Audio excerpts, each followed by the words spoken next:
ఇక్కడ నడి రోడ్డు పైన ముగ్గురు యువకుల్ని లాఠీలతో చావబాదుతున్న ఇతని పేరు రాములు నాయక్.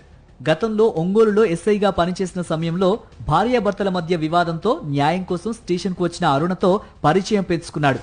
ఫోన్లో మాట్లాడడం మొదలై ఆ పరిచయం ప్రేమగా మారిందని, తర్వాత శ్రీశైలంలో మొదటి భార్యకు తెలియకుండా తనను పెళ్లి చేసుకున్నాడని బాధితురాలు అరుణ ఆరోపిస్తోంది. తెనాలి సిఐగా బదిలీ అయిన అనంతరం రాములు నాయక్ వ్యవహారంలో మార్పు వచ్చిందని బాధితురాలు చెబుతోంది.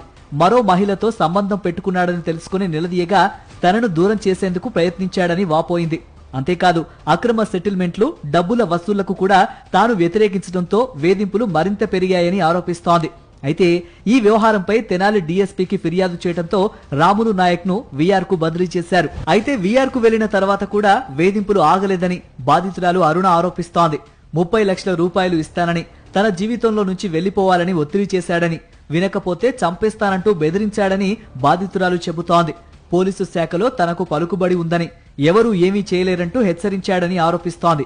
ఈ విషయాలన్నింటినీ పోలీసు ఉన్నతాధికారుల దృష్టికి తీసుకువెళ్లినట్లు బాధితురాలు వెల్లడిస్తోంది. నాకు ఆల్రెడీ మ్యారేజ్ అయింది. నాకు 2 పిల్లలు ఉన్నారు సార్. మా హస్బెండ్ తో గొడవ అయితే నేను అప్పుడు 1 టౌన్ పోలీస్ స్టేషన్కి వెళ్ళాను సార్, ఒంగోలు. అక్కడ రాముల్ నాయక్ గారు ఎస్ఐగా పనిచేస్తున్నారు సార్. అప్పుడు మా పిల్లలు కిడ్నాప్ అయితే నేను ఒక కంప్లైంట్ ఇచ్చాను సార్. ఆ కంప్లైంట్లో నా నెంబర్ తీసుకొని ఆయన ఫోన్ చేశారు సార్. ఒక 6 మంత్స్ 7 మంత్స్ తర్వాత మా ఇద్దరికి ఫిజికల్ రిలేషన్ ఏర్పడింది సార్. శ్రీశైలం తీసుకెళ్లి నన్ను పెళ్లి చేసుకున్నారు సార్.